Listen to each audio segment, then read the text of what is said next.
Olá pessoal, sejam bem-vindos então à videoaula 1 de anatomia. E nessa aula nós vamos trabalhar a respeito da introdução à anatomia humana.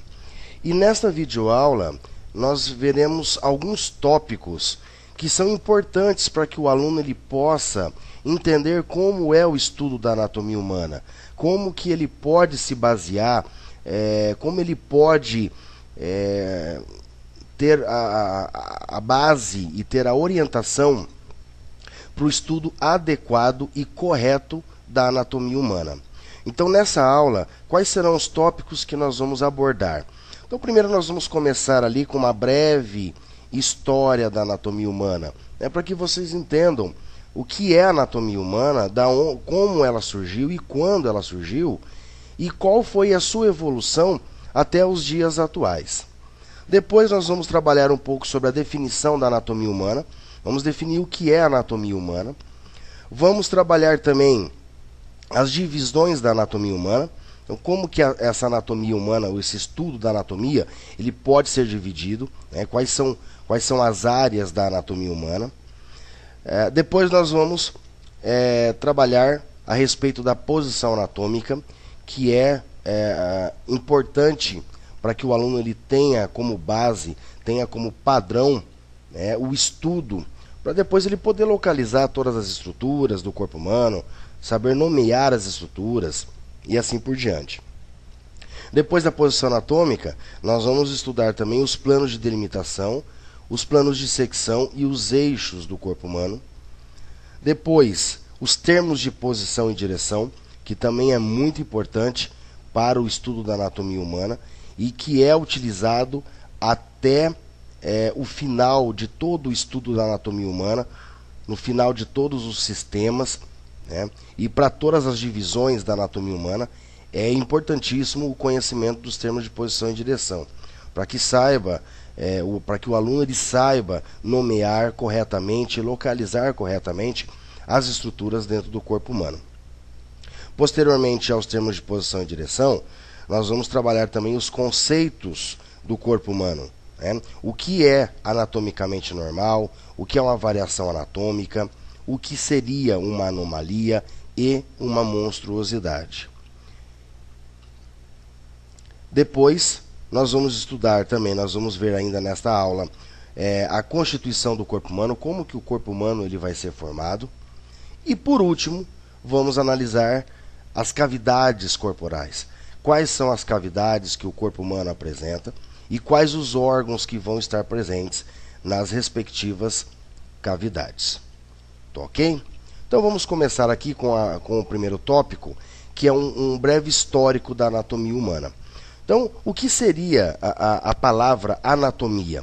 Anatomia ela é uma palavra que ela deriva do grego antigo, que significa cortar em partes. E não só cortar em partes, como estudar em partes. É isso que a anatomia faz. Ela estuda as partes do corpo, não como um todo, mas sim em partes e depois une-se todas essas partes estudadas e constitui-se então o todo que é o corpo humano. E aí, para nós analisarmos essa história da anatomia, os primeiros relatos do estudo da anatomia ele data mais ou menos de 500 anos antes de Cristo, no sul da Itália, com Alcmeno de Crotona, onde este estudioso dissecou vários animais. Então ali existem os primeiros relatos. Após este estudioso, no século III a.C., na Alexandria, dois estudiosos, que foram o Herófilo e o Erasístrato, avançaram um nível do estudo da anatomia, onde os relatos demonstram que eles foram os primeiros que realizaram dissecções humanas de modo sistemático. Então vejam que até 500 anos antes de Cristo havia-se dissecções de animais. A partir do século III a.C., começou-se então a dissecção humana e de um modo sistemático. Ou seja, eu vou fazer uma dissecção de um determinado órgão, mas eu quero fazer uma dissecção sistemática. Eu quero analisar onde ele se localiza no corpo, qual é o seu tamanho, qual é o seu formato, qual é a sua dimensão, quais os órgãos, quais as estruturas que estão relacionadas com este órgão que eu estou estudando. Então isso é uma dissecção de modo sistemático. Após isso, mais ou menos ali 150 anos antes de Cristo, ocorreu uma proibição da dissecção em humanos, por uma razão ética e religiosa. Isso devido ao fato que a Igreja Católica, que era muito fluente, considerava como se fosse uma profanação, né? Dissecar cadáveres humanos, e aí ela proibiu essa dissecção. No século II, agora já depois de Cristo, surgiu um estudioso que deu que foi um marco inicial da grande evolução do estudo da anatomia humana, que foi Galeno. E esse Galeno, ele dissecou quase tudo em questão de animais, macaco, porcos e assim por diante. E todos os seus resultados obtidos ele aplicou no ser humano, ele aplicou na anatomia humana, quase sempre que corretamente. Por que quase sempre corretamente? Porque se nós analisarmos a anatomia de um animal, nem sempre ela vai ser totalmente igual à anatomia de um ser humano. Às vezes um órgão ele pode ser parecido, ele vai apresentar tamanhos diferentes, mas outros órgãos ele vai apresentar até formas diferentes, né? Um formato diferente, uma localização diferente. E também pelo fato que, como ele foi depois de Cristo, um dos primeiros e principais anatomistas, né, estudiosos da anatomia humana, e dissecou somente praticamente animais, ele não conhecia praticamente quase nada, né, teoricamente, do corpo humano. Então, algumas coisas ficaram meio erradas aí. Após Galeno, surgiu então Andrés Vesálio. Esse Andrés Vesálio, ele pegou todos os trabalhos que Galeno tinha feito, não só as pesquisas, como os desenhos que Galeno tinha feito, bem como também, né, estudos anteriores a Galeno. E em 1553, Andrés Vesálio ele elaborou uma obra-prima chamada De Humanis Corpore Fabrica. E esta obra ela foi muito conceituada e é conceituada até hoje, porque naquela época, né, em 1553, para vocês terem uma ideia, Andrés Vesálio dissecou vários cadáveres, realizou vários desenhos praticamente perfeitos sobre o corpo humano, e o conhecimento deste anatomista perpetua até hoje.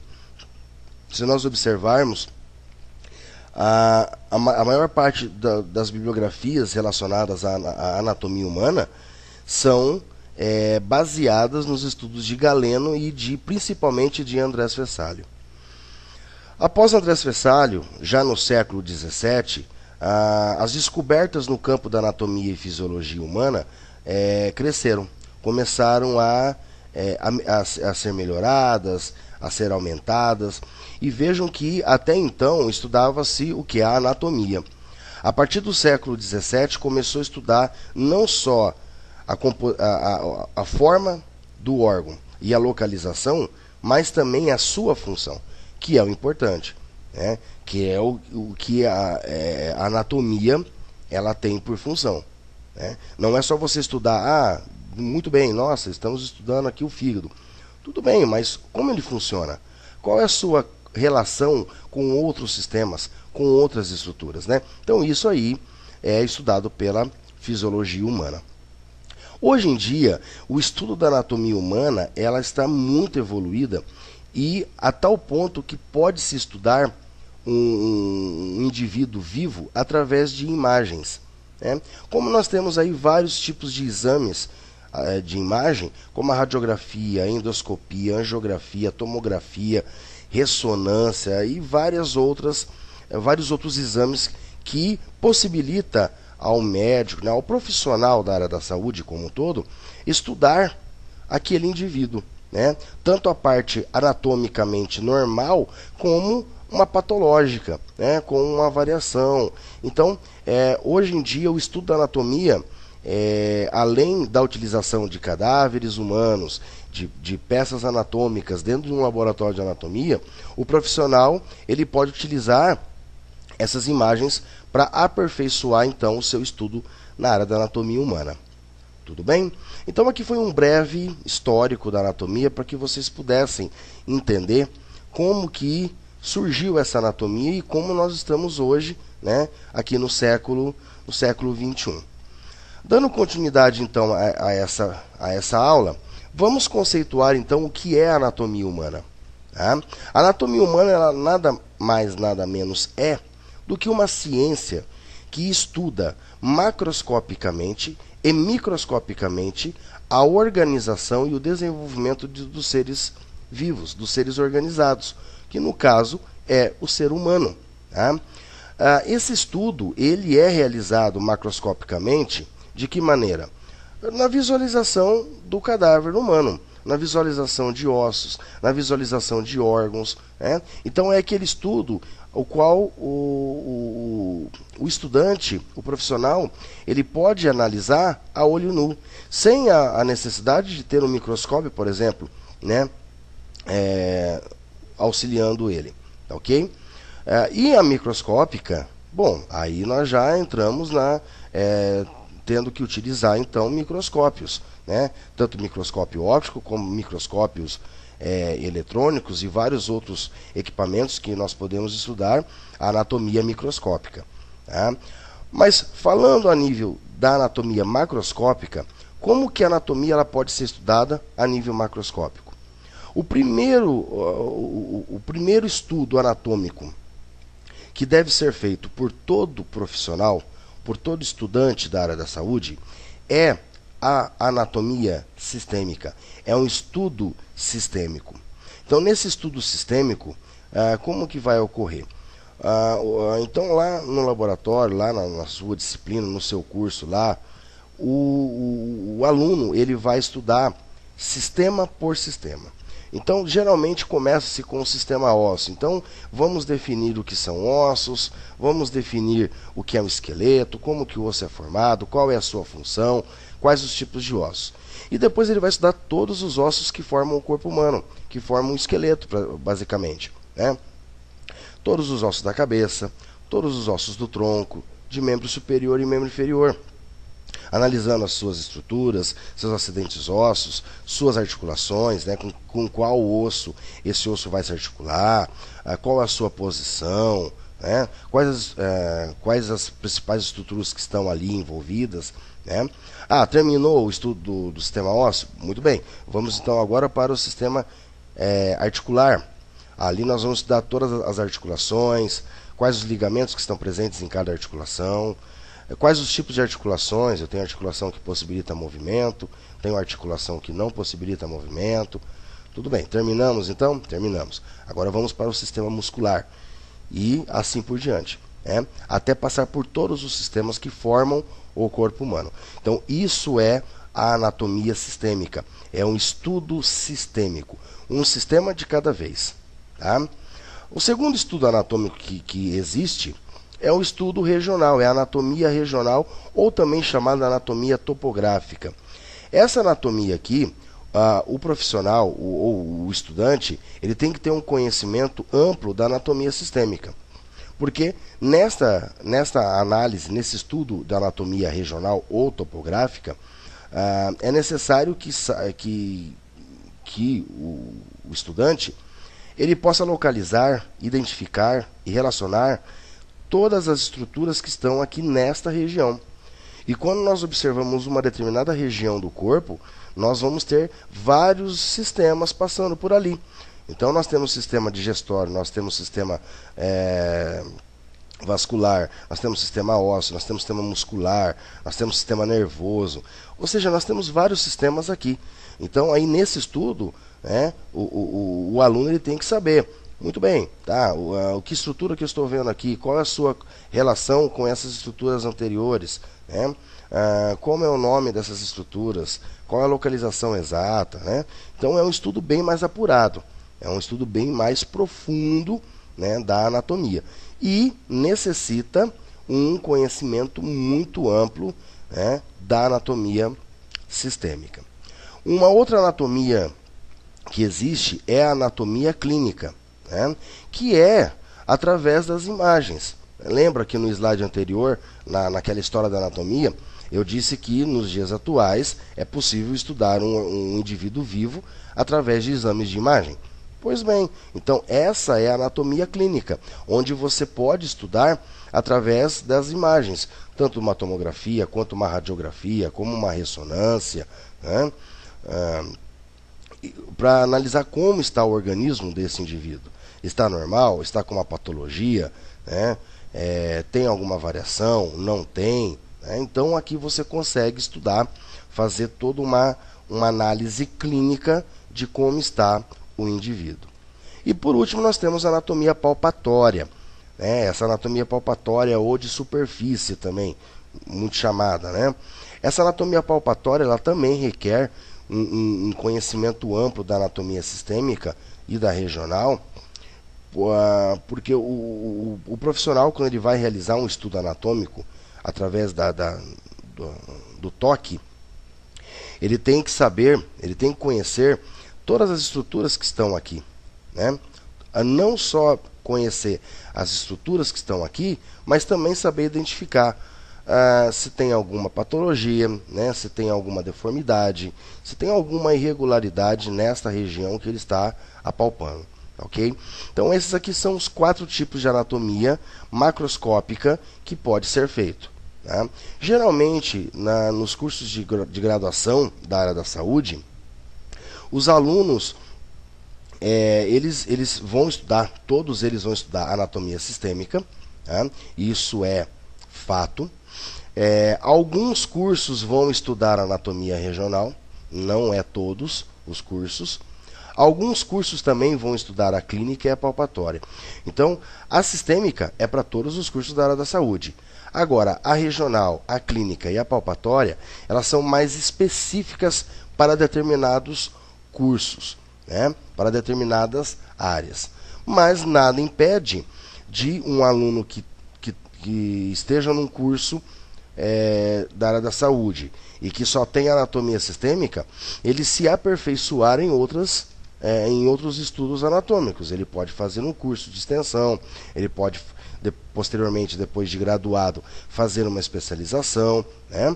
E não deixa de ser um empecilho para que ele possa estudar, só se ele não quiser. Tá? Mas então esses são os 4 tipos de anatomia macroscópica. Aqui nesse slide é só para mostrar para vocês quais os componentes que estão em cada sistema estudado nos cursos da área da saúde de graduação. Né? Então aqui nós temos ali o sistema tegumentar. O que vai ser estudado no sistema tegumentar? A pele propriamente dita e os seus anexos, né? Os pelos, as unhas, as glândulas sudoríparas e sebáceas e também os receptores sensitivos que estão presentes, né, na pele. Tá? Depois no sistema esquelético, aqui ele já é meio que junto, né? Ossos e articulações. No sistema muscular, os músculos do corpo humano, bem como qual é o seu formato, qual a sua localização, quais são as suas inserções, qual é o movimento que ele faz, né, quando se contrair, como ele é vascularizado e como ele é inervado. Então tudo isso estuda-se no sistema muscular. E depois assim por diante, né, o sistema nervoso, o sistema endócrino, circulatório, linfático, o respiratório, o digestório, o urinário e o genital, que geralmente na graduação é o último sistema que é passado para os alunos. Tudo bem? Aqui também eu deixei um exemplo da anatomia topográfica, ou também chamada de regional, né? Que é um estudo feito geralmente através da dissecção, né? Onde geralmente o próprio aluno ele disseca, né? Isso já em alguns cursos da área da saúde. E aqui no estudo topográfico ou no estudo regional, vejam o quão complexo que é esse estudo. Então o conhecimento da anatomia sistêmica ele tem que ser amplo, para que o aluno ele possa reconhecer e nomear cada estrutura e relacionar, né? Se eu estudar uma estrutura X, por exemplo, né? Quais as outras estruturas que vão estar ao redor daquela estrutura que eu estou estudando, né? Então ela é bem mais aprofundada. Depois, então, aqui nós entramos no segundo tipo de estudo anatômico, que é o estudo microscópico, né, que é a anatomia microscópica. Nessa anatomia microscópica, como eu já disse, utiliza-se então de aparelhos, né, pode ser microscópio óptico, microscópio eletrônico e vários outros aparelhos que não vêm ao caso agora, né? Nós não estamos falando especificamente de aparelhos, né, mas é um estudo que se faz já a nível celular ou até a nível molecular, né? Então, por exemplo, ali, se eu quero estudar toda a formação do indivíduo, desde a fecundação até o nascimento, então isso é a embriologia. E é uma disciplina à parte que todos os cursos de graduação na área da saúde possuem. Tudo bem, mas agora eu quero estudar como que é uma célula, como que é um neurônio, como que é uma célula epitelial, como é uma célula hepática. Muito bem, então vamos estudar a citologia. Vamos entender como é a estrutura daquela célula, quais os componentes que existem naquela célula e qual a sua função. Tudo bem, mas agora eu quero estudar como que o fígado é formado, não olhando ele por fora, eu quero olhar ele por dentro, como que ele vai ser formado? Então agora nós vamos na histologia, que é o estudo dos tecidos, né? E aí vejam que o estudo dos tecidos, no caso do fígado, como eu dei o exemplo, não vai ser estudado somente o tecido hepático, vai ser estudado todos os tecidos que estão presentes no fígado, né? E isso é a histologia.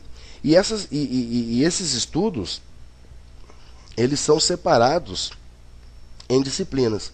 Então, no curso de graduação, o aluno, além de ter a anatomia sistêmica, que é a macroscópica, ele vai estudar também uma disciplina que é a histologia, outra que é a embriologia e a outra que é citologia, tá? Então, essas três divisões aí fazem parte da anatomia microscópica. Tá ok? Bom, para que nós possamos então começar o estudo da anatomia, é necessário que nós tenhamos em mente a posição correta para que a gente possa fazer esse estudo.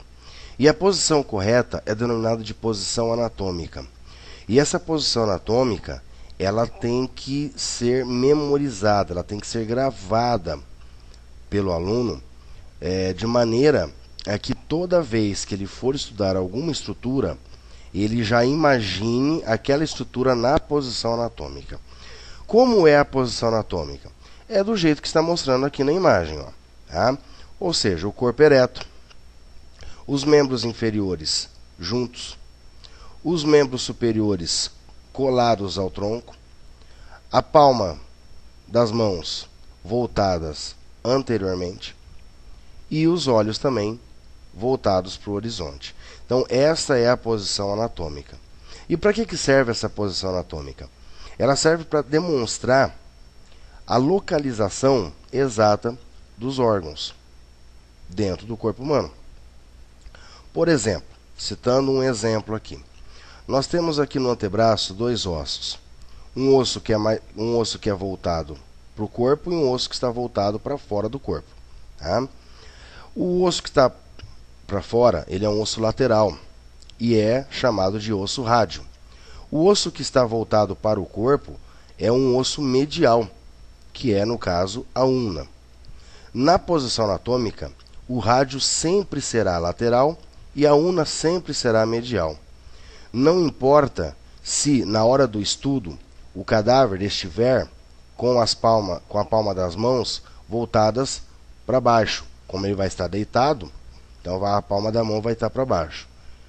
Nesse caso, muitos alunos podem pensar assim, não, então agora está virado, então agora a ulna é lateral e o rádio é medial. Negativo.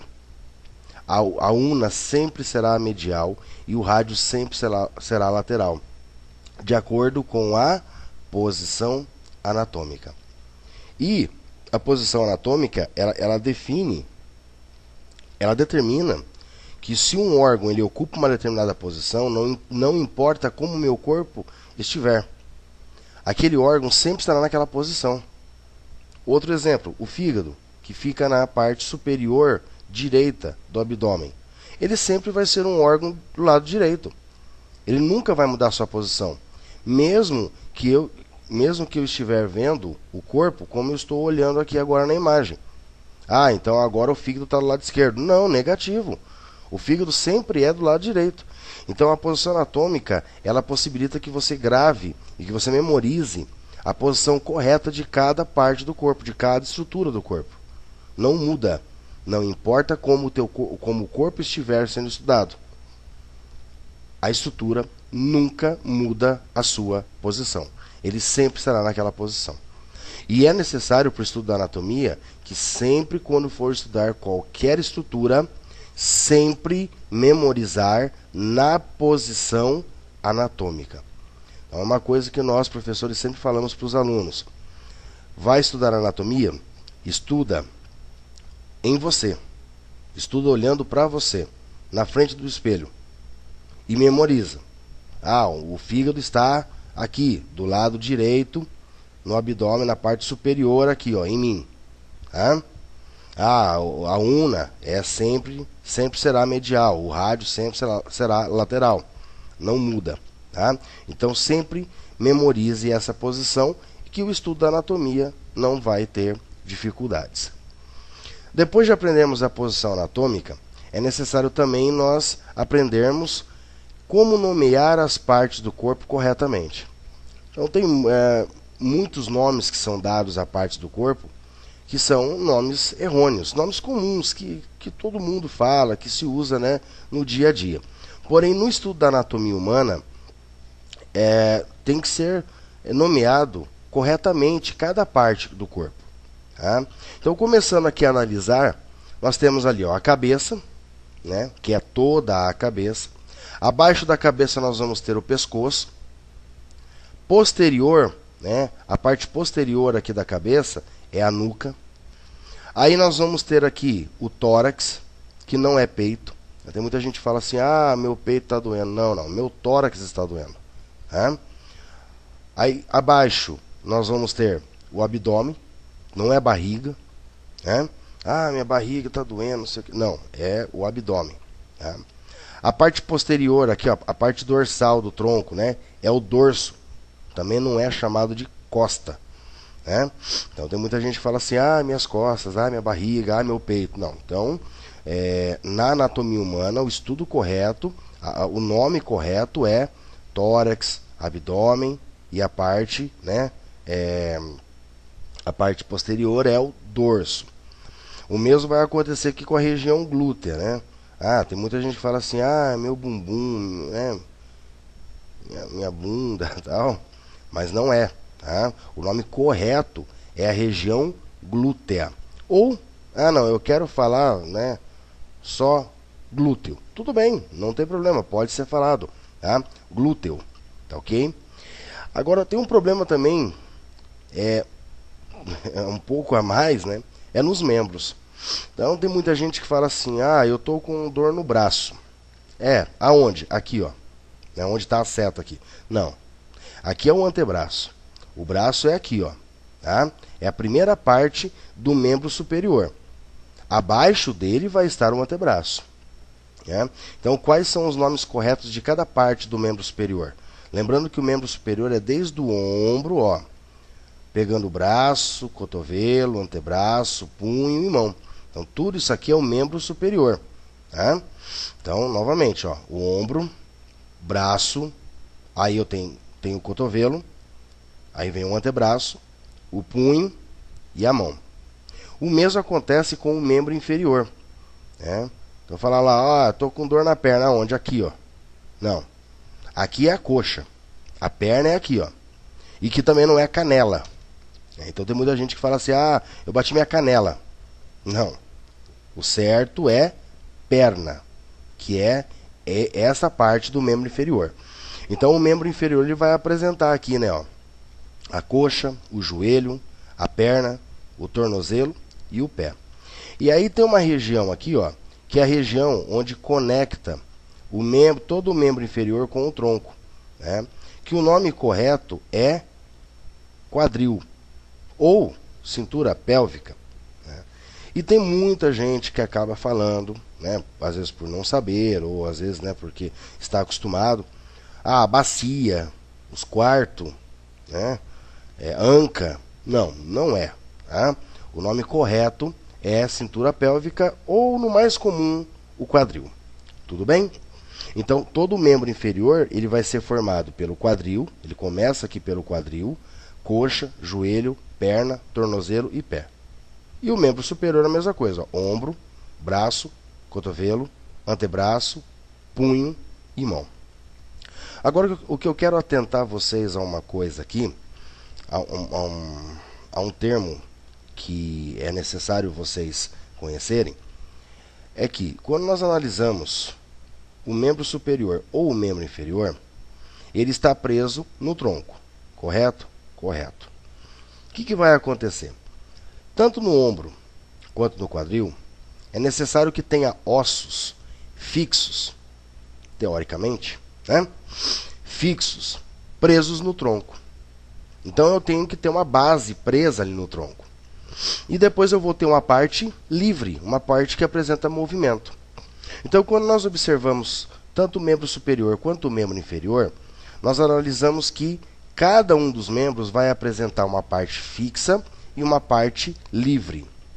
A parte fixa, por exemplo, no membro superior é o ombro. Então, esse ombro ele é classificado como a raiz do membro superior. E depois a parte livre vai ser formada por quais segmentos? O braço, cotovelo, antebraço, punho e mão. Tá? O mesmo vai acontecer com o membro inferior.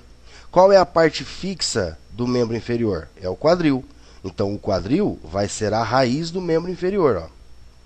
E a parte livre vai ser formada por quais segmentos?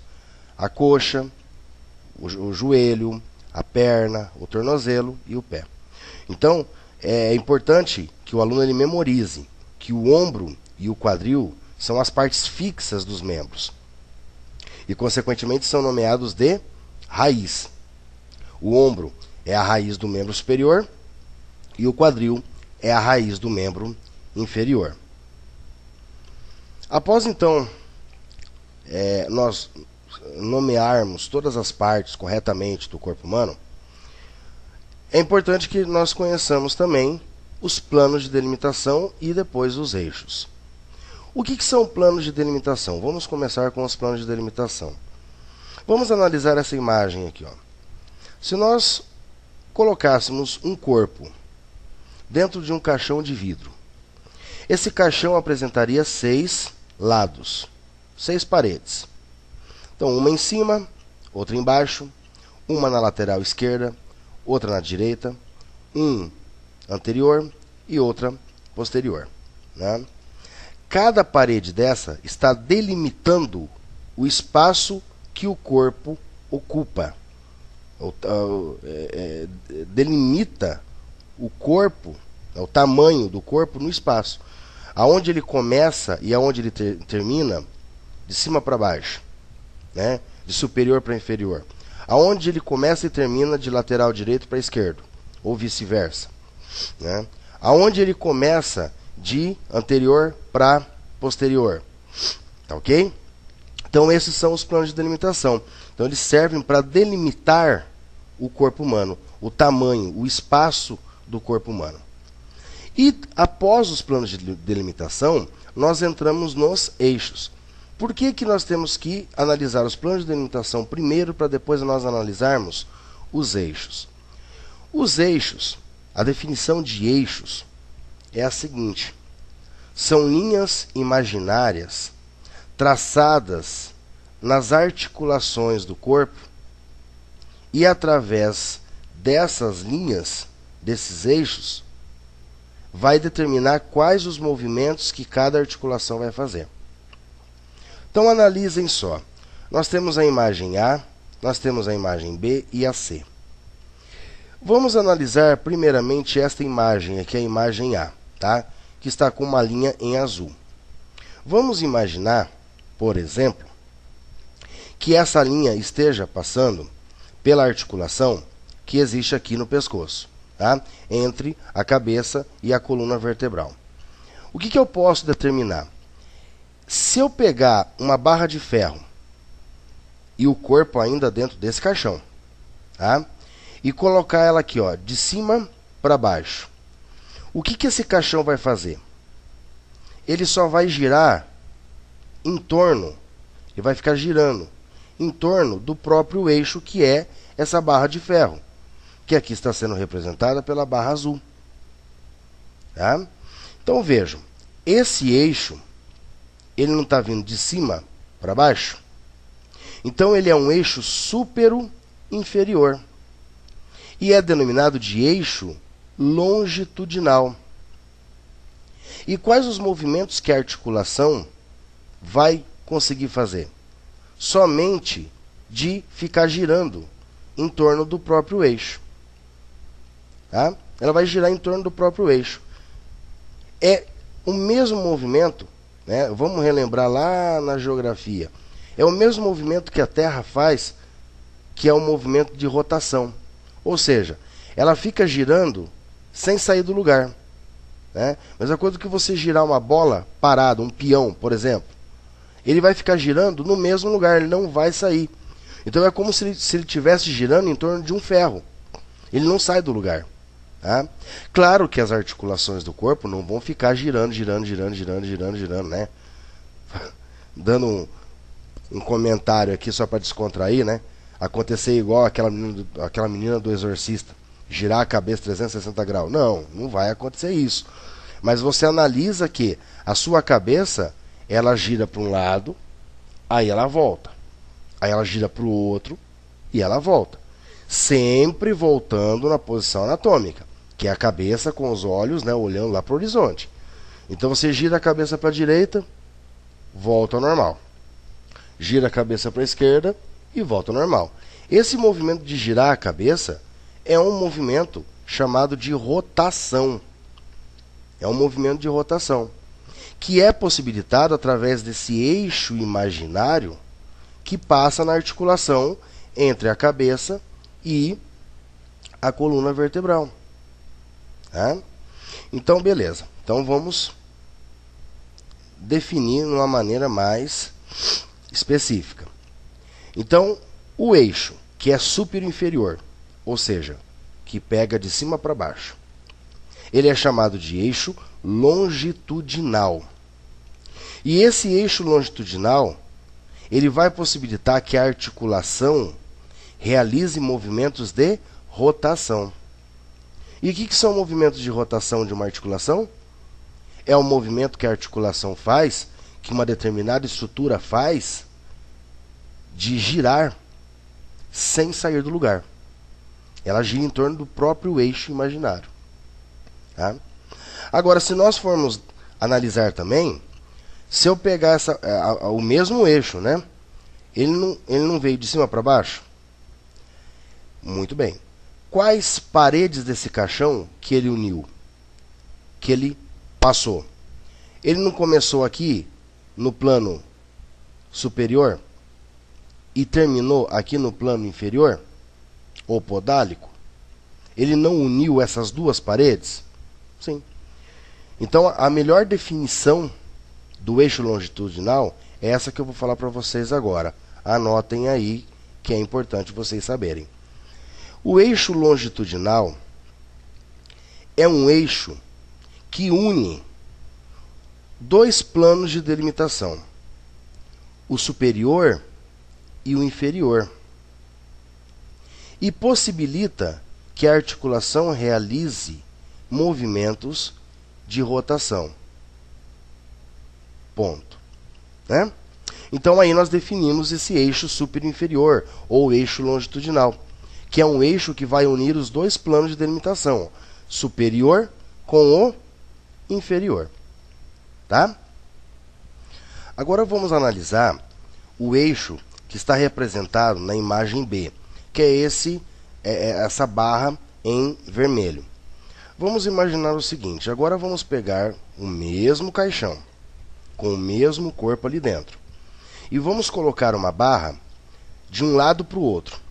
Tanto pode ser da direita para a esquerda, quanto da esquerda para a direita. Por isso que esse eixo é denominado como látero-lateral, né? Tanto faz de um lado para o outro, quanto, né, da direita para a esquerda, quanto da esquerda para a direita. Isso não vai interferir. Tá? Muito bem. Agora vamos imaginar que essa barra de ferro foi colocada então nesse caixão aqui. O que esse caixão qual o movimento que esse caixão vai poder fazer?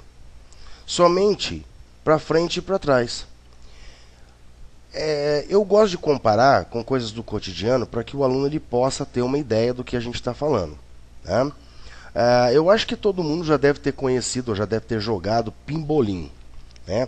É aquela mesa onde tem várias barras, né, colocadas na mesa, com um monte de hominho preso, e você tem que ficar batendo na bola até você fazer gol no campo contrário. Então aquilo ali é o pimbolim. Se a gente for analisar, se você não souber o que é o pimbolim, né, se você nunca jogou, dá uma pesquisada lá no Google, lá, pimbolim. Aí você vai entender o que eu estou falando. Tudo bem? Mas se você observar lá no pimbolim, como que tá esses hominhos pendurados? Ele tem um ferro passando de um lado para o outro dele. E o que ele vai mexer? Ele só vai mexer o pé dele, né? Para frente e para trás, para frente e para trás, para frente e para trás. Por quê? Porque essa barra que está ali, que é o nosso eixo que nós estamos falando agora, né? O eixo lateral, ele só vai possibilitar que esse homenzinho aqui, ele se mova, né? Mova essa parte, tanto para frente quanto para trás. Tá? Então, vamos definir agora, né? Vamos definir esse eixo aqui de uma melhor forma, né? Da maneira correta. Então, esse eixo está representado na figura B, é o eixo transverso. Tá? Desculpem, é o eixo transverso. Esse eixo transverso, ele é um eixo que pode ser chamado também, considerado como látero-lateral, que une dois planos de delimitação. Dois planos de delimitação, ou duas paredes ali, né? A lateral esquerda e a lateral direita. Tá? Então, repetindo para que vocês possam anotar aí a definição.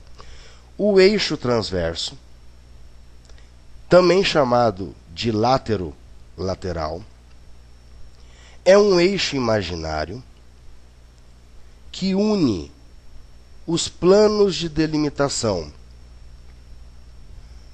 lateral direito com lateral esquerdo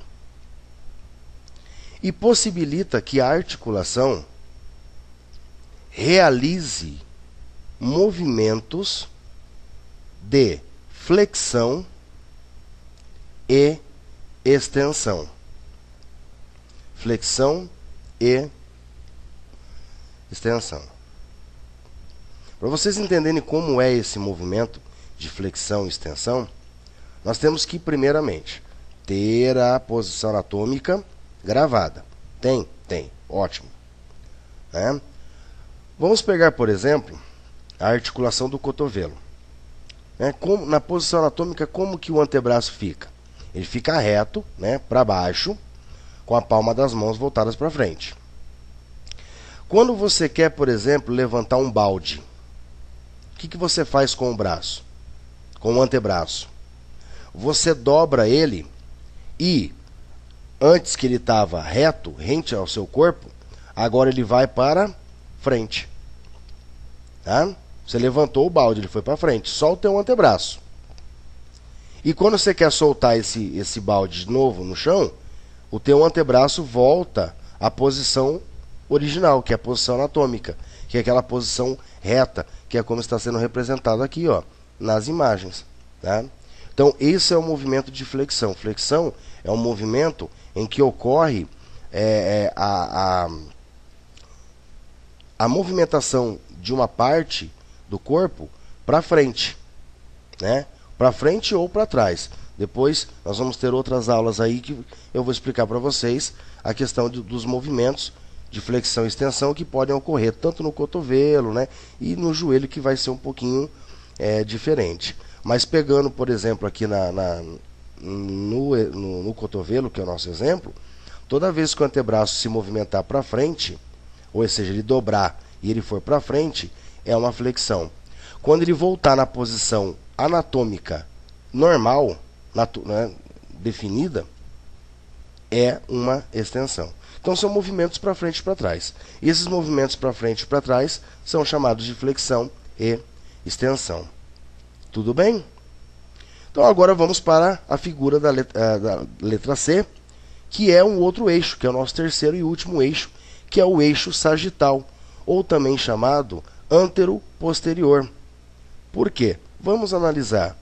Agora, se nós observarmos esse carinha aqui embaixo, aqui, ó, o que está acontecendo? Ele está com um ferro, né, passado aqui no abdômen dele, né, de um lado para o outro, ou de trás para frente, ou de frente para trás.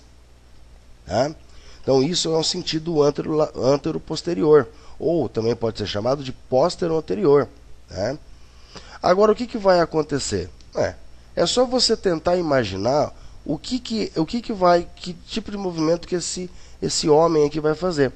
Se ele está com um ferro no abdômen dele, de frente para trás ou de trás para frente, né, tanto faz, o que vai acontecer?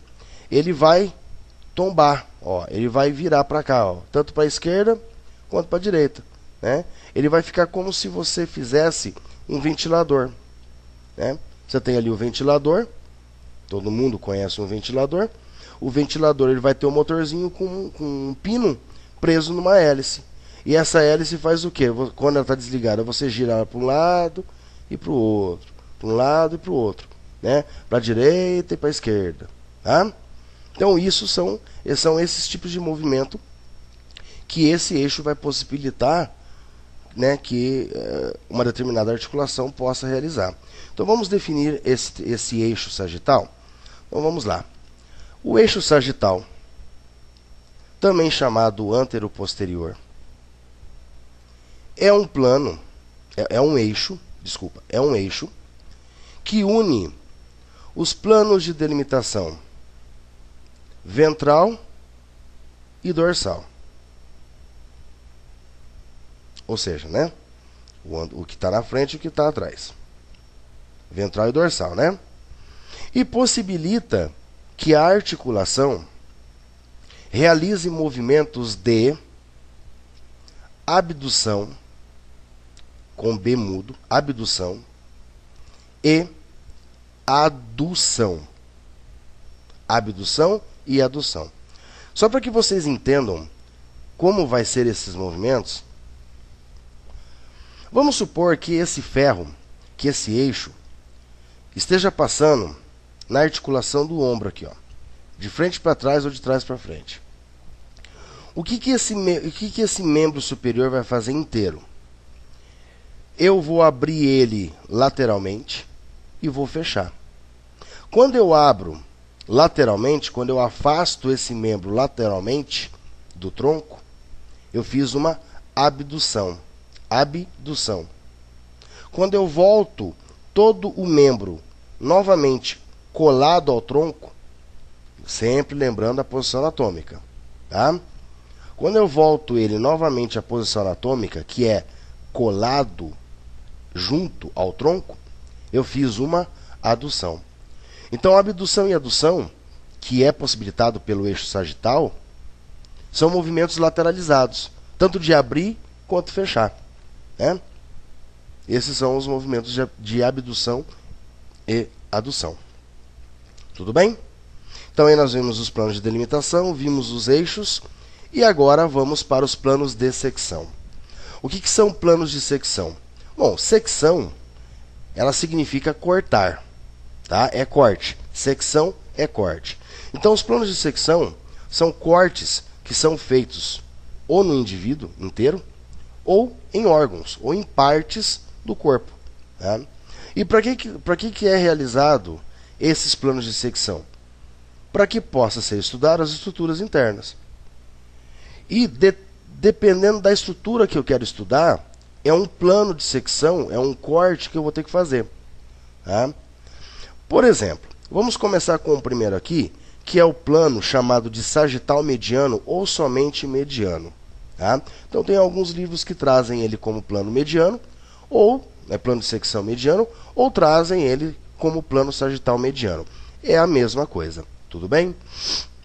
O que esse corte está fazendo, então, aqui nesse indivíduo? Ele está cortando o indivíduo bem no meio. E separou o indivíduo em duas partes, né? Uma direita e uma para a esquerda. E essas partes, teoricamente, são iguais. Ó. Por quê? Eu tenho um olho para a esquerda e um olho para a direita. Eu tenho uma orelha para a esquerda e uma orelha para a direita. Ficou um membro superior para a esquerda e um membro superior para a direita, e assim por diante. Tá? Então, esse plano sagital mediano ou plano mediano, vamos definir ele agora? Então, vamos definir. Anotem aí. O plano sagital mediano ou mediano é um plano de secção que separa o corpo ou uma estrutura em duas partes iguais, uma direita e uma esquerda. Tudo bem? Tá, para que eu faço esse corte? Vamos supor que eu queira estudar a cavidade bucal, a cavidade nasal, né, que é o início do respiratório, o início do digestório. Eu quero estudar ali como é a faringe, como é a laringe, como que é o canal vertebral, como que é o encéfalo por dentro. Então eu faço um corte bem no meio. Eu pego uma cabeça inteira e corto ela bem no meio. Por quê? Porque o que eu consegui estudar na boca que ficou do lado esquerdo, eu vou conseguir estudar na boca que ficou do lado direito. É igual. Não muda. Né? Por quê? Porque eu tenho metade da língua para o lado esquerdo e metade da língua para o lado direito. E são duas metades iguais. Vai existir uma tonsila palatina, que é a antiga amígdala, né? Para a esquerda e uma para a direita. Né? Eu vou poder observar dentes do lado esquerdo e dentes do lado direito. O mesmo vai acontecer com a cavidade nasal. Eu consigo observar as conchas nasais do lado esquerdo e as conchas nasais do lado direito, em duas partes, né? Porque elas são iguais. Eu consigo observar aqui, ó, fazer um estudo do encéfalo, porque tudo que eu estou vendo aqui, eu consigo ver do outro lado também. Né? Então, se eu tenho uma parte do corpo caloso, por exemplo, aqui, eu vou ter uma parte do corpo caloso do lado direito, e assim por diante. Então, quando eu quero estudar estruturas que eu consigo, né, ver ela dos dois lados, eu faço um corte bem no meio, um corte mediano. Tudo bem? Então, esse é o plano de sagital mediano ou somente plano mediano. Agora, e se eu quero observar, por exemplo, essa imagem aqui, ó, né, do cérebro, para mim estudar essas cavidades aqui, que são os ventrículos laterais, se eu quero estudar os núcleos da base, por exemplo, né, que corte que eu posso fazer? Bom, agora eu vou ter que fazer esse tipo de corte aqui, ó, né, que é um corte que é chamado de plano de secção frontal ou coronal.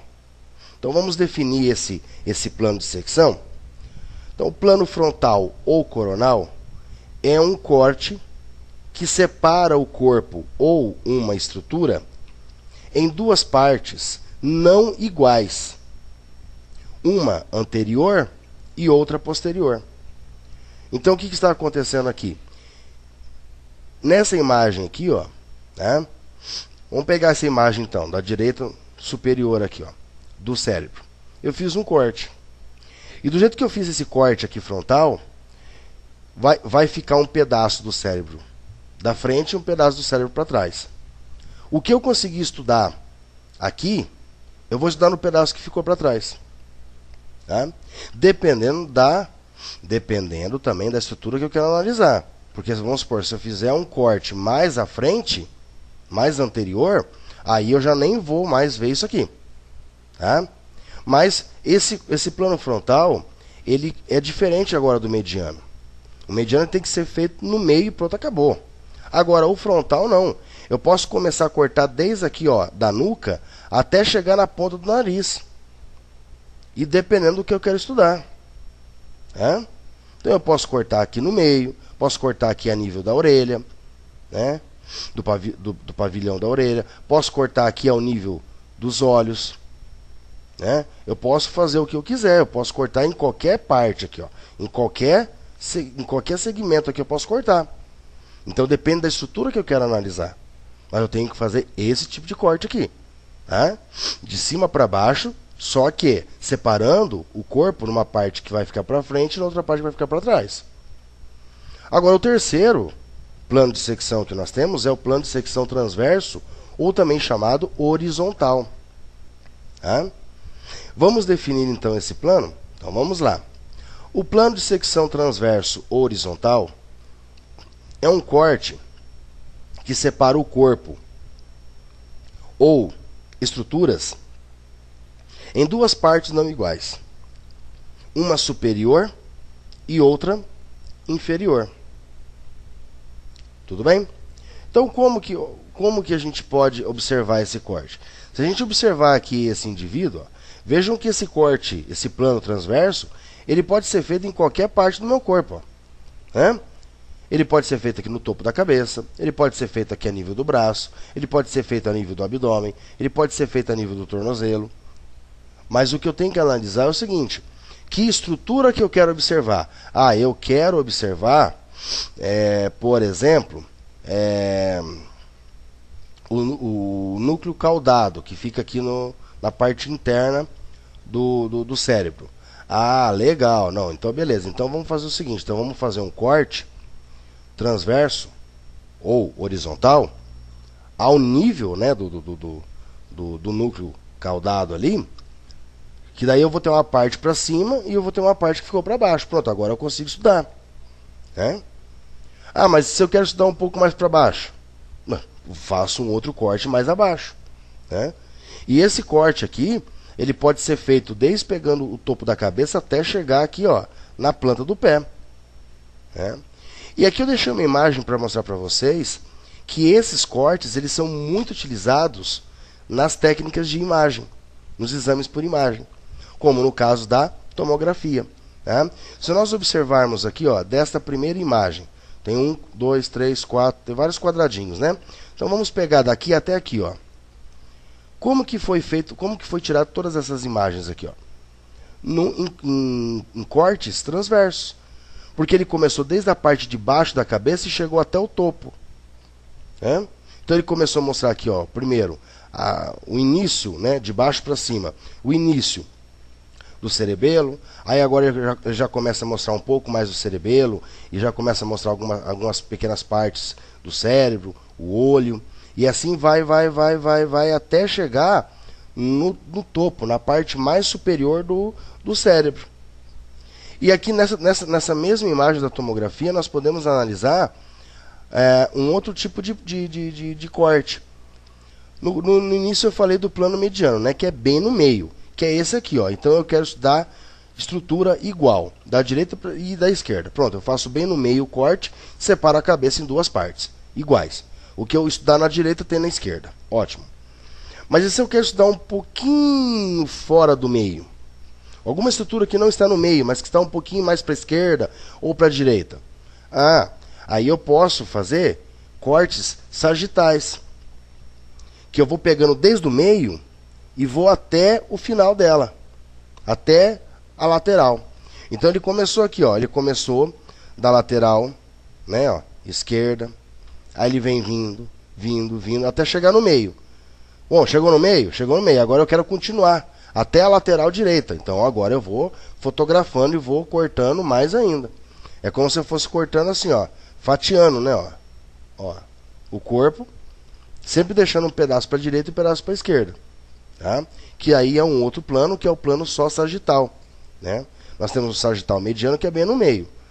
Só o sagital, ele pode ser feito em qualquer parte da direita para a esquerda, não necessariamente sendo no meio. Então ele pode pegar desde a lateral esquerda e ir fatiando o corpo, né, até chegar na lateral direita. Tudo bem? Então esses são os planos de secção. E esses planos de secção eles servem não só para o estudo anatômico, né, em órgãos, em estruturas corporais, ou no cadáver, no laboratório de anatomia, mas como também no estudo de imagens, né, que é aquela anatomia que nós podemos chamar de anatomia clínica. Tudo bem? Bom, agora chegamos então num outro assunto, num outro tópico, que são os termos de posição, termos de direção e posição, ou posição e direção. Né? Para que servem esses termos? Esses termos eles servem para que a gente possa nomear corretamente a localização de uma estrutura. Por exemplo, eu não posso simplesmente chegar aqui na cabeça, pegando essa primeira imagem da esquerda aqui, na superior, e falar assim, o zigomarco está na frente, o esfenóide está no meio e o temporal está lá atrás. Eu não posso falar isso. Eu tenho que saber nomear esses ossos. Eu não posso simplesmente falar assim, está na frente e está atrás. Pronto, acabou. Não, não é assim. Tá? É anterior, é posterior. Tá? Então existem esses termos corretos que são usados na anatomia e que devem ser seguidos, sempre, né? Para você saber nomear essas estruturas. Então vamos começar com os dois primeiros termos que nós temos, que é o anterior e posterior. Quando nós analisamos a palavra anterior, significa alguma coisa que está na frente, e posterior é alguma coisa que está atrás. Muito bem. Então, se nós analisarmos essa primeira imagem aqui, dos ossos da cabeça, eu posso dizer o seguinte: se eu for comparar esse osso rosa, que é o temporal, com esse outro meio marronzinho claro, que é o zigomático, eu posso dizer assim: o zigomático é um osso anterior e o temporal é um osso posterior. Ou, melhor dizendo, primeiro tem aqui o osso temporal. Anterior a ele vai estar o osso zigomático. Então, é uma maneira de você mostrar para o aluno, ou para qualquer outro profissional, que eu tenho uma estrutura, mas na frente dele, anterior a ele está uma outra estrutura. Qual é? Tal. Né? Isso quando eu comparo somente dois elementos. Dois. Eu estou comparando somente o temporal, que é o rosa aqui, com o zigomático, que é essa corzinha meio marronzinha. Agora, e se eu comparar três ossos, três estruturas? Eu tenho o temporal, que é posterior. O zigomático é anterior, e o que ficou entre eles? Ficou no meio, não é? Então, ele vai ser chamado de um osso médio. Então, é só para vocês entenderem. Por exemplo, que eu estou passando aqui o osso temporal. Então, o osso temporal é o osso posterior. Anterior ao temporal está o osso zigomático. Entre os dois está o osso esfenóide, que é um osso médio. Está no meio dos dois. Entenderam? Então, quando eu estudo somente duas estruturas, é anterior e posterior. Quando eu estudo três, a que ficou no meio vai ser chamado de estrutura, vai ser o médio, o osso médio. Mas eu estudo somente os ossos da cabeça? Não. Eu posso analisar estruturas internas, tanto da cabeça quanto do pescoço. Olha, eu posso dizer assim, a cavidade nasal, em relação à coluna vertebral, é anterior. E a coluna vertebral essa cervical aqui, é posterior. O mesmo eu posso falar, por exemplo, aqui, a língua é anterior. E a faringe, que é esse tubo que tem aqui atrás, a faringe é posterior. Então, a língua é anterior e a faringe é posterior. Tá? Agora, e se eu mudar, por exemplo, e colocar assim, a faringe em relação à coluna cervical? Agora muda. A faringe vai ser anterior e a coluna cervical vai ser posterior. Né? Se eu estudar três estruturas, a língua é anterior, a coluna cervical é posterior e a faringe é média. Está no meio. Entenderam? Muito bem, aonde mais eu posso utilizar esses termos anterior e posterior? Nos membros, tanto o membro superior quanto o membro inferior, para analisar qualquer estrutura. Se uma estiver na frente e a outra estiver atrás, eu vou usar anterior e posterior. Como no caso do sistema muscular. Existem músculos que estão na parte anterior do antebraço e existem músculos que estão na parte posterior do antebraço.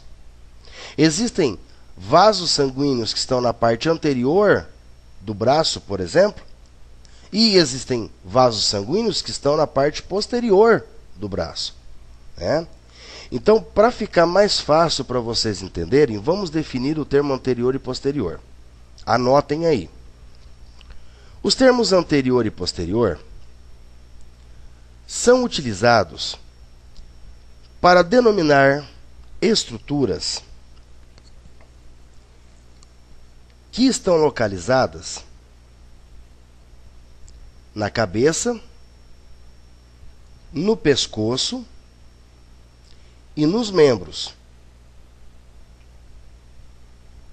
sendo que uma estará na frente da outra. Tá ok? Então, está na frente é anterior, está atrás é posterior, ficou no meio é médio. Agora, e no tronco eu posso utilizar os mesmos termos, anterior e posterior? Não.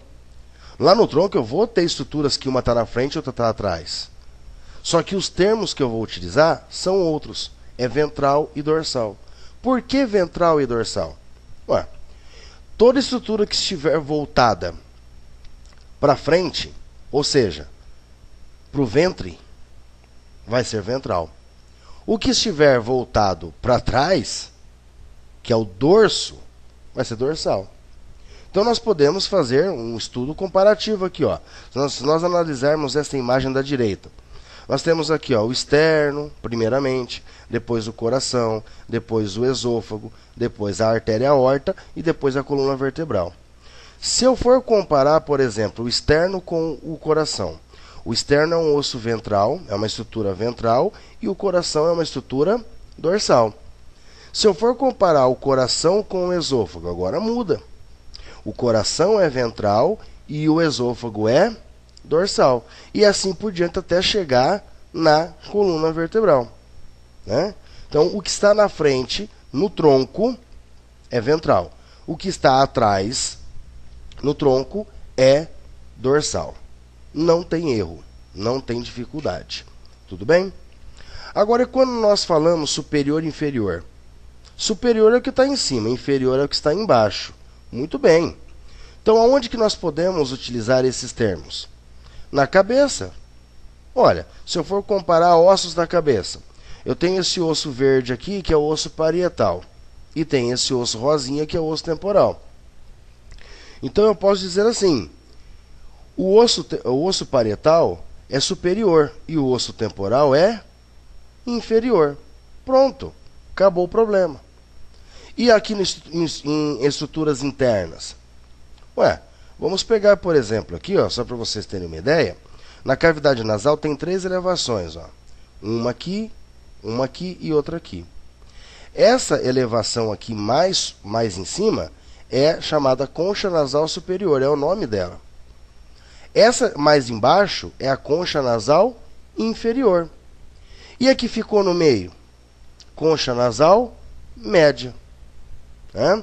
Então, tudo que fica em cima é superior. Tudo que fica embaixo é inferior. Se tiver alguma estrutura no meio, entre as duas, vai ser média ou médio. Tá? Aonde mais eu posso utilizar o termo superior e inferior? No tronco. Ué. Olha só, se eu observar aqui, o coração ele não fica em cima do músculo diafragma? Fica.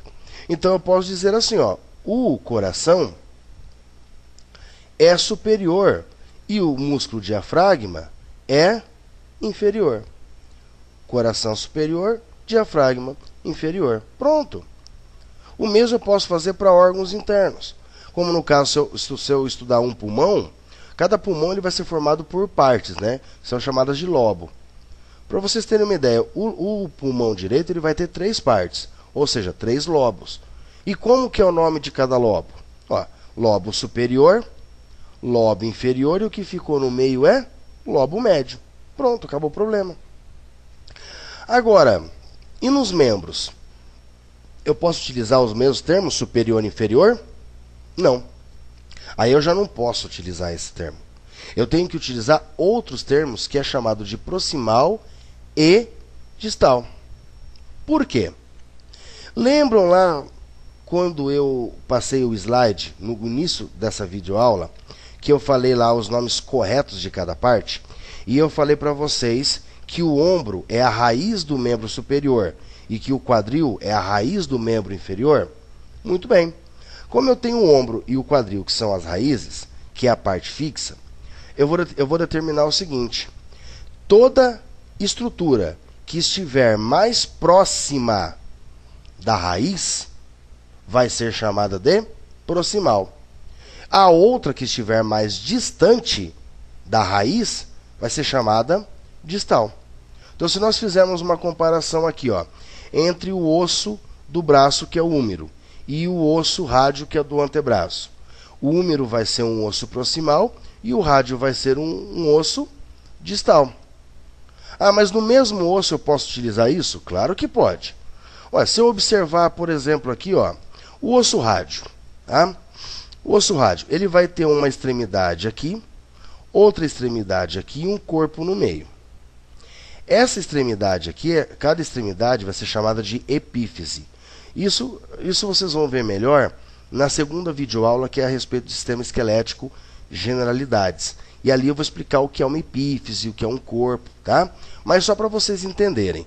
Então vamos só tratar como extremidade. O rádio ele vai apresentar 2 extremidades, ó. Essa aqui e essa aqui. Só que essa extremidade aqui não está mais próxima da raiz do que essa.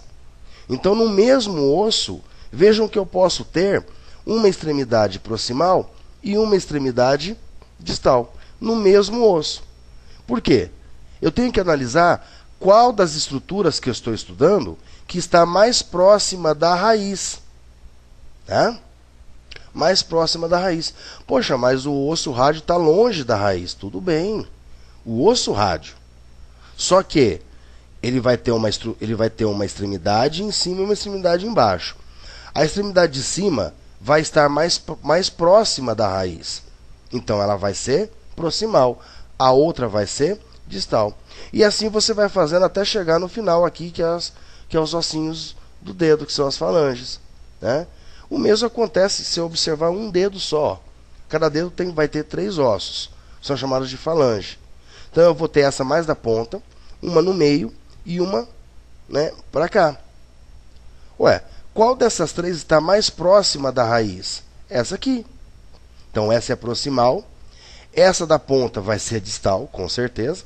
E a que ficou no meio é médio, né, que é a falange média. Tudo bem? Então, nos membros, toda vez que você tiver uma estrutura que estiver em cima, ela vai ser chamada proximal. Ou seja, mais próxima da raiz. E a que estiver embaixo, que vai estar mais distante, vai ser chamada de distal. E uma que estiver entre as duas, vai ser média. Tá? Agora, nós temos outros termos, que é o medial, lateral e intermédio. O que significa medial, lateral e intermédio? Sempre você tem que analisar agora que, se observar um corpo, né, um indivíduo, ele vai apresentar uma linha média, bem no meio aqui, ó, né? Pegando desde lá do nariz, passando aqui pelo umbigo, né? Pegando aqui os órgãos genitais. Então, isso aqui é a linha média, é o meio do corpo. Vamos comparar como se fosse um campo de futebol, ó, né? Eu não tenho o meio do campo aqui. E quando nós observamos a escalação de um time, sempre passa lá, né? Fulano de tal é o meio de campo, né? O fulano de tal é o lateral. E o outro lá está intermediária do campo. Ué, nós podemos transportar para o corpo humano aqui, ó. Então, o que vai definir? O que vai definir esses termos? Observa aqui, ó, né, no campo de futebol. esse jogador não está mais próximo do meio? Ele não está no meio, tá? Ele está mais próximo do meio.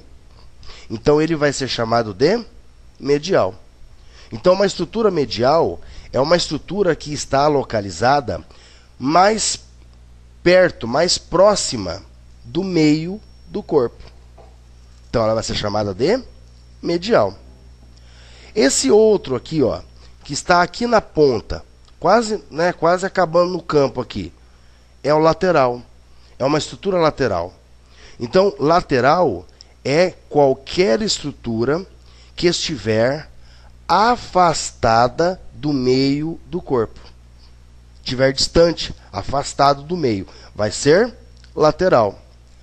Se eu tiver uma estrutura que estiver no meio, entre o medial e o lateral, essa estrutura vai se chamar uma estrutura intermédia. Tá? Agora, transportando para o corpo humano, vamos analisar aqui, ó.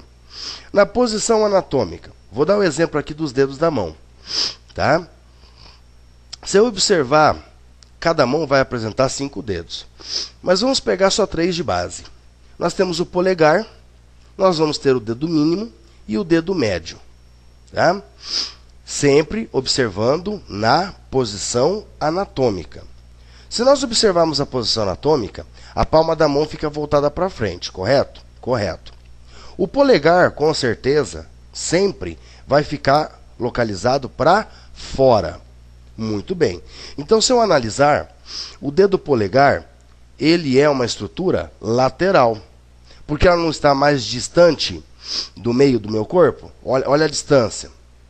Agora, e se eu observar o dedo mínimo? O dedo mínimo está mais próximo do meio. Então o dedo mínimo é um dedo ou é uma estrutura medial. E o dedo médio que ficou no meio, ficou entre o polegar e o mínimo. Então, se eu sei que o polegar é lateral, o mínimo é medial, o dedo médio que ficou ali entre os dois vai ser uma estrutura intermédia. Uma estrutura intermédia. Tá ok? Então, definindo, é isso. Medial é toda e qualquer estrutura que está localizada mais próxima da linha mediana. E qual é a linha mediana? É esse meio do corpo aqui, ó. É o meio. Tá? Então, medial é toda e qualquer estrutura que está mais próxima da linha mediana do corpo. Tá? Agora, lateral. O que é o lateral? O lateral é uma estrutura, é qualquer estrutura que está mais afastada da linha média do corpo. Tá? Como no caso, o polegar aqui. Ele está mais afastado da linha mediana do corpo. E se eu tiver uma estrutura que ficou no meio ali? Vai ser um intermédio. Então, como que eu defino uma estrutura intermédia? O intermédio é toda e qualquer estrutura que está localizada entre lateral e medial. Tudo bem? Então, aí nós conseguimos definir o que são os termos medial, lateral e intermédio. Só para dar um outro exemplo para vocês, quando os alunos chegam no sistema muscular, e nós vamos estudar os músculos de membro inferior, existe um músculo que fica na parte anterior da coxa, que é o quadríceps femoral. E ele vai ser formado por 4 partes. Mas tem 3 partes desse músculo que o nome deles é de acordo com o termo de posição e direção.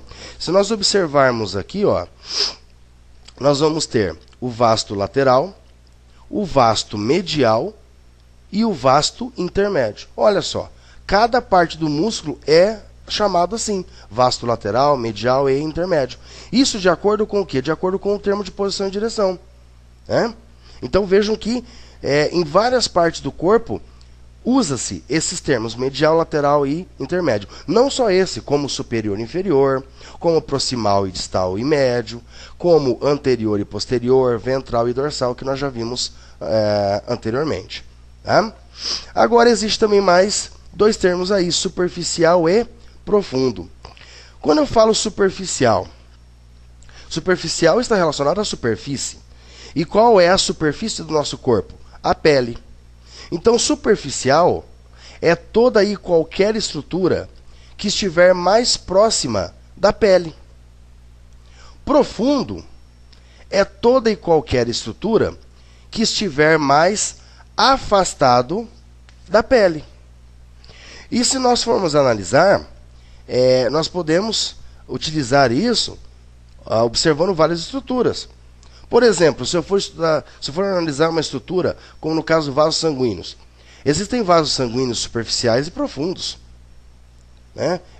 Por exemplo, dando um exemplo aqui, né, só para vocês, né, já anotarem aí, e mais para frente a gente vai, nas próximas videoaulas a gente vai trabalhar mais aí.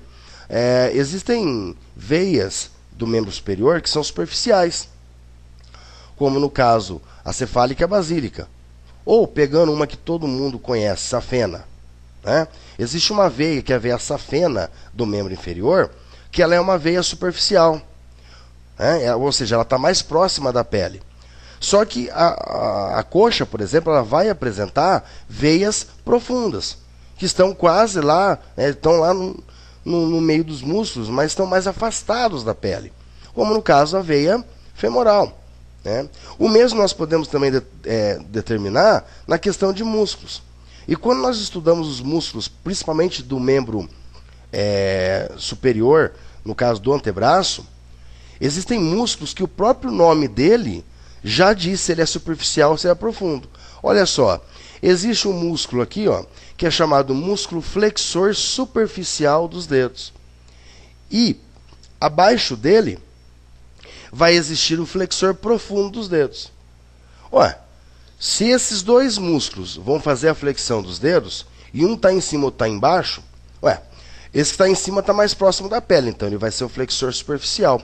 O outro vai ser flexor profundo. Então é para isso que você utiliza o termo superficial e profundo, sempre relacionando a superfície do corpo, que é a pele. Agora, existem também os termos interno e externo. Esses termos interno e externo, eles são relacionados a uma cavidade. Ou seja, toda e qualquer estrutura que estiver mais próxima da cavidade é interno. A outra estrutura, ou toda e qualquer estrutura que estiver afastada da cavidade, vai ser externo. Né? Aqui nos exemplos que eu coloquei para vocês, quando nós observamos os músculos do abdômen, existem dois músculos que são nomeados assim.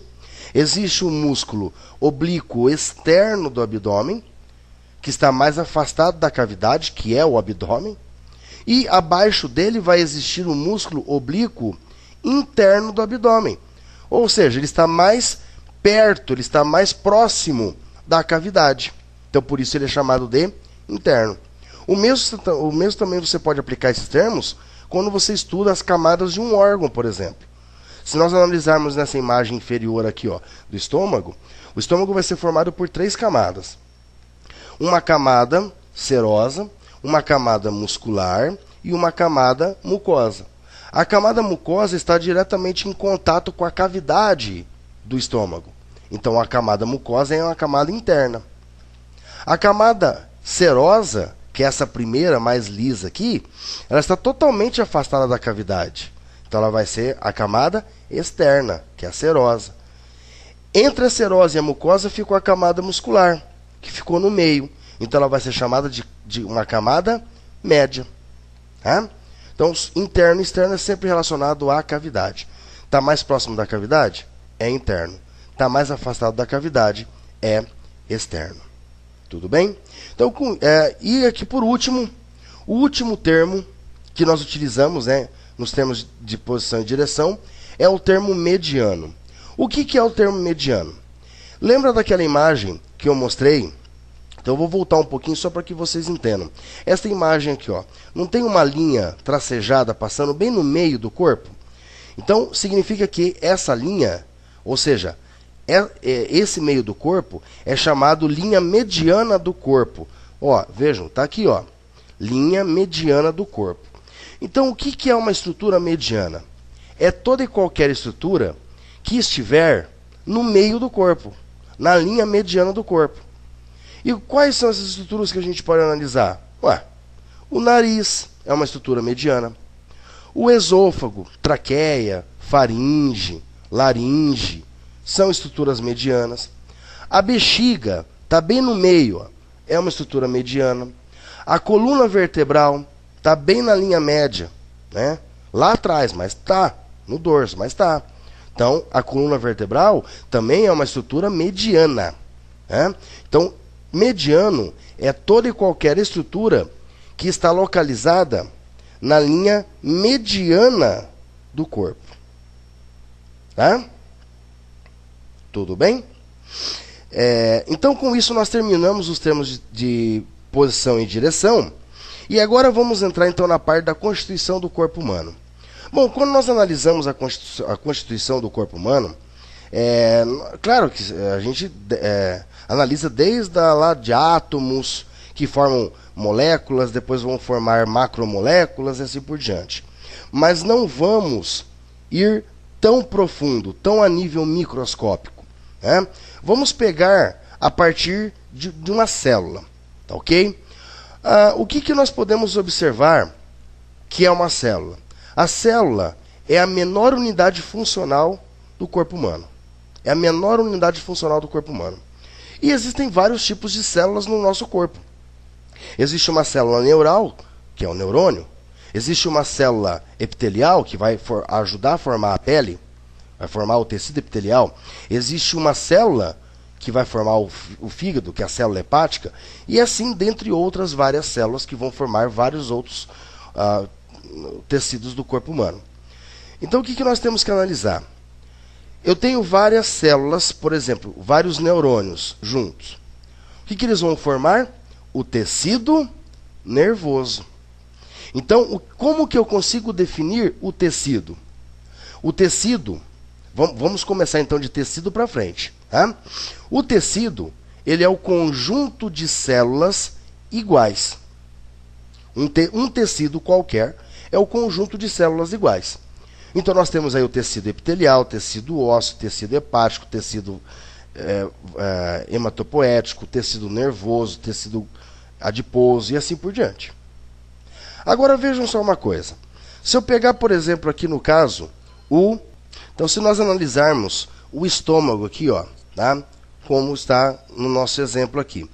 O estômago, ele é considerado um órgão. Mas o que é um órgão?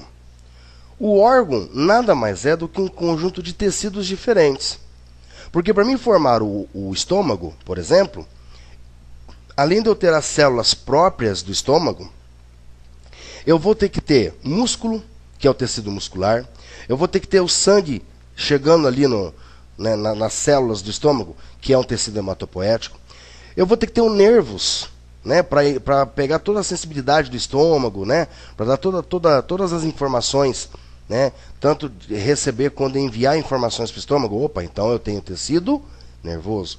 Então vejam que eu tenho vários tecidos diferentes que vão formar uma única estrutura, que é um órgão.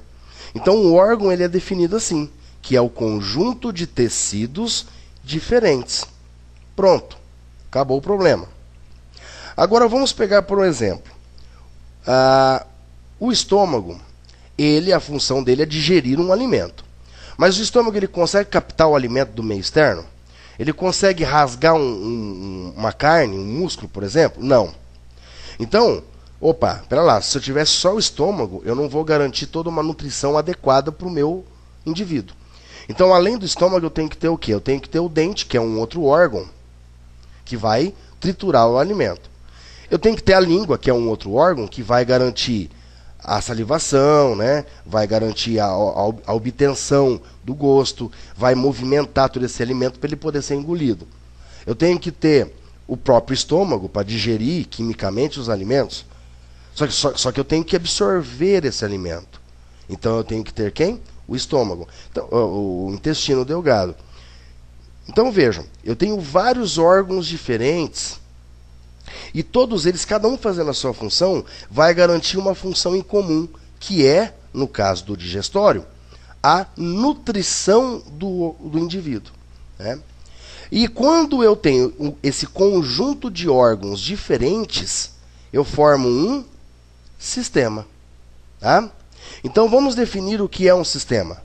O sistema é o conjunto de órgãos diferentes e que, em conjunto, executam uma função em comum. Tá? Então, o sistema é a união de órgãos diferentes que, em conjunto, executam uma função em comum. No caso do digestório, vai garantir o quê? A nutrição do indivíduo. Se for do respiratório, vai garantir o quê? A oxigenação das células e a eliminação do dióxido de carbono. E assim por diante, como nós temos vários sistemas por aí, né? no indivíduo. Tá? Agora vejam, só o sistema digestório vai manter o indivíduo vivo? Não, porque ele precisa circular todos esses nutrientes. Então eu tenho que ter o sistema circulatório. Eu preciso limpar o sangue e realizar a excreção das impurezas. Opa, sistema urinário. Ah, mas eu preciso respirar, eu preciso captar o oxigênio do ambiente e eliminar o CO2, o dióxido de carbono. Opa, então eu tenho o sistema respiratório. Então, quando eu tenho um conjunto, né, a união de vários sistemas diferentes, eu formo um organismo. Então, como nós podemos definir um organismo? É o conjunto de sistemas diferentes,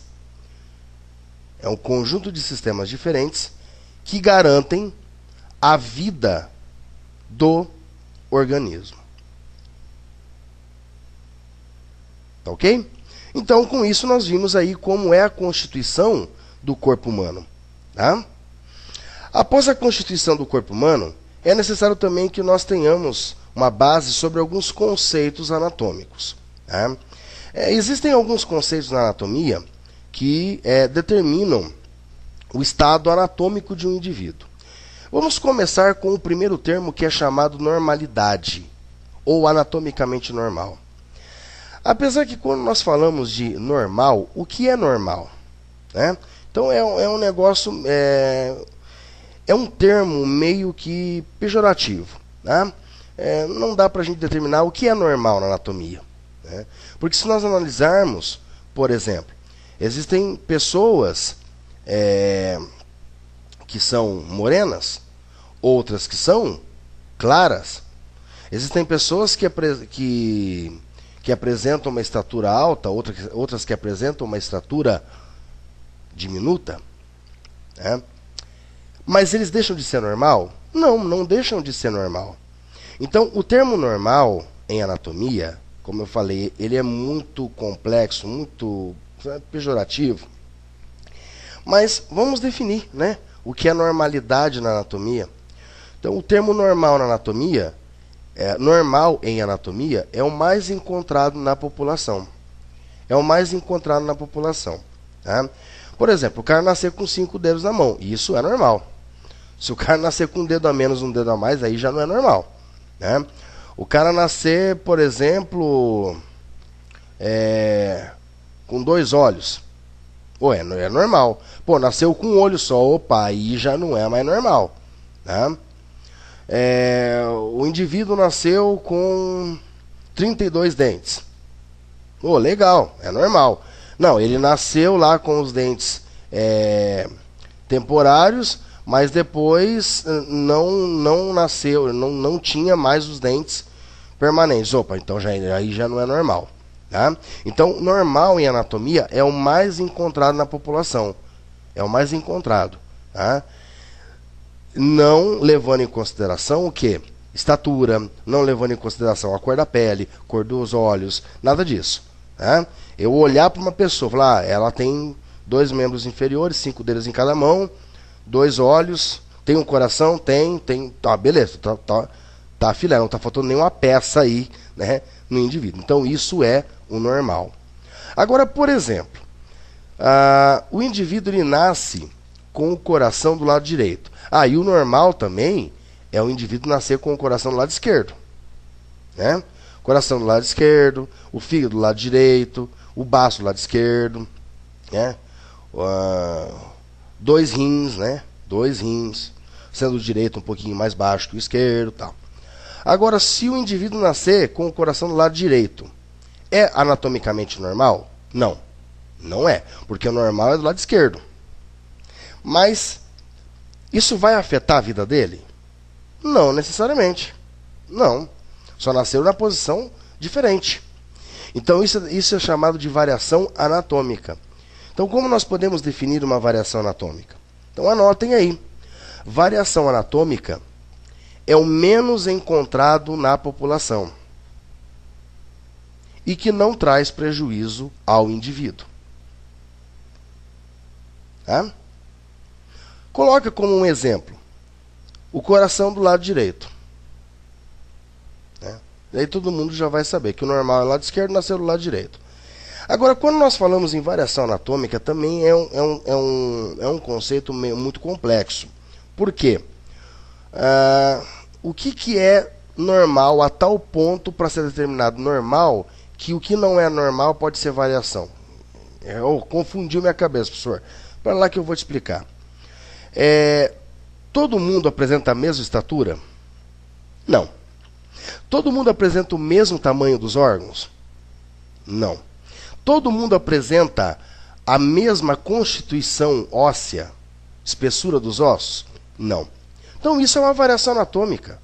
A diferença entre cada indivíduo é uma variação anatômica. Né? A cor dos olhos, a textura da pele, do cabelo, a cor da pele, o tamanho não só do indivíduo, como o tamanho dos órgãos.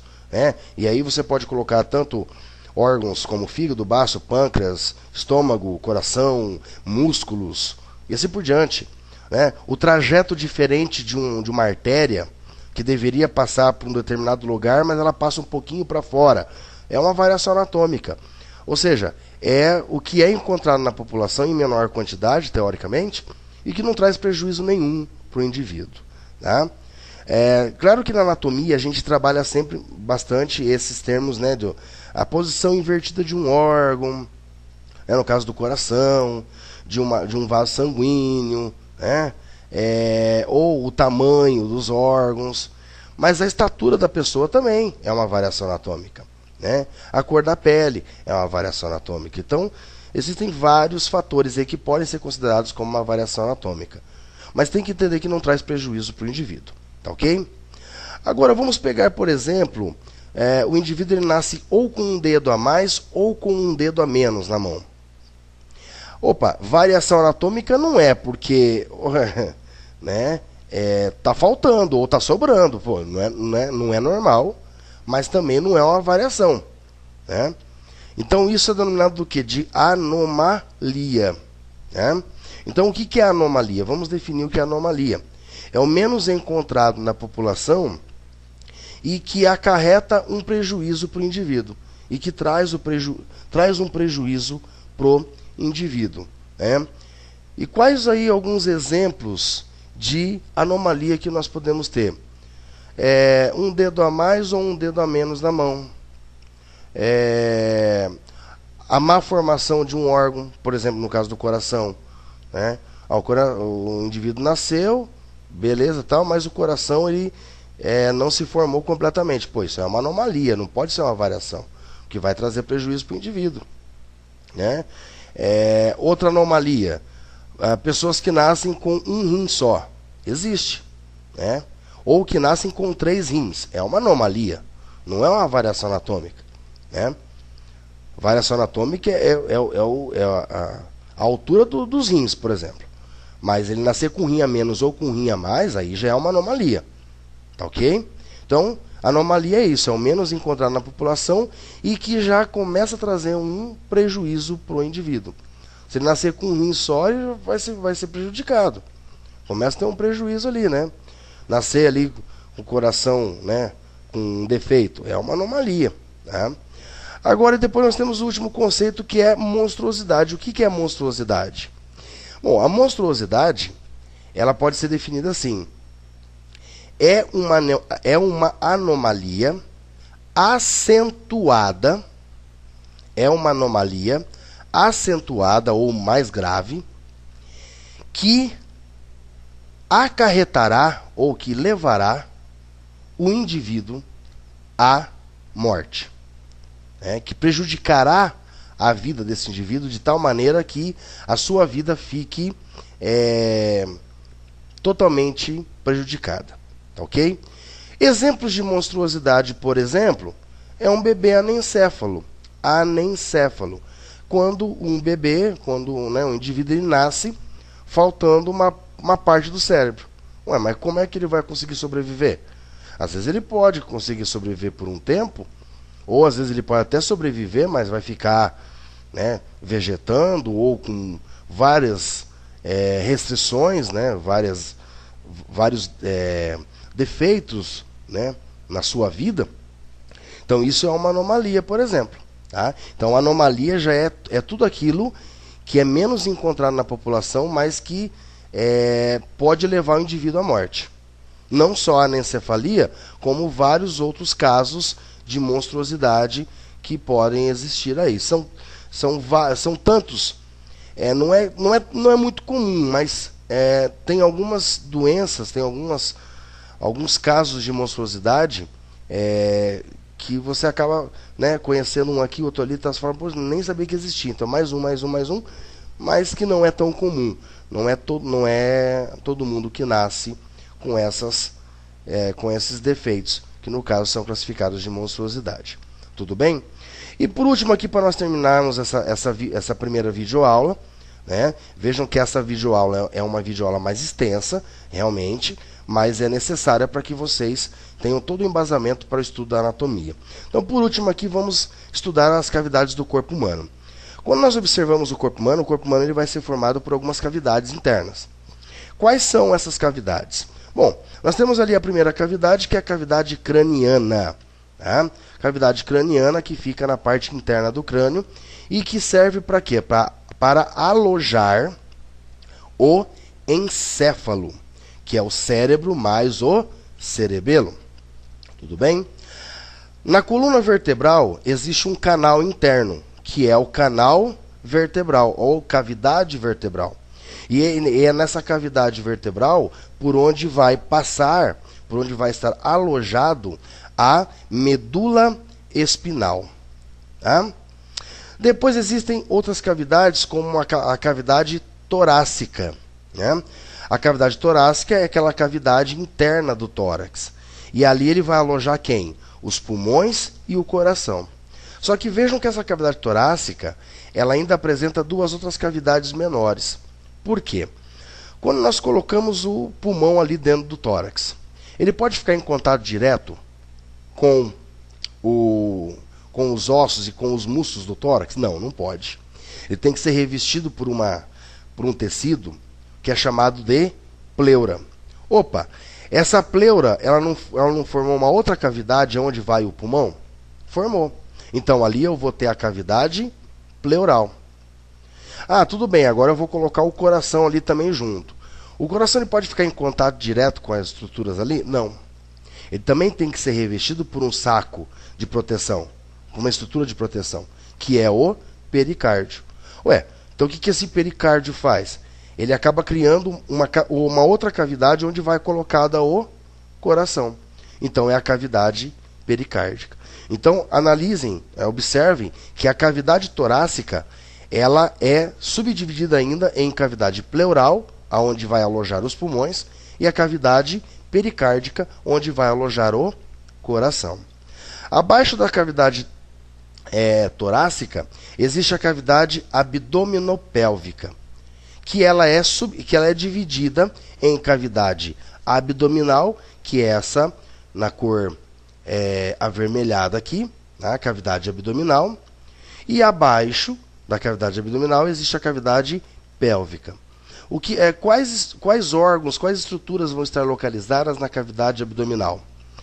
Todas as vísceras internas, né? Então nós temos aí o fígado, o baço, o pâncreas, o estômago, o intestino delgado, o intestino grosso, os rins, a artéria aorta, uma parte da artéria aorta, a veia cava inferior, vários vasos sanguíneos, vários nervos, o ureter, né, que vai conduzir a urina do rim para a bexiga, né?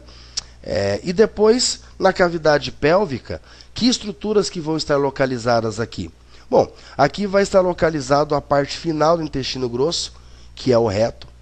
Vai estar localizado a bexiga, a próstata masculina, a vesícula seminal masculina, o útero, os ovários, as tubas uterinas e várias outras estruturas como vasos sanguíneos e nervos e vasos linfáticos. Tudo bem? Então aí nós vimos então todas as cavidades do corpo humano.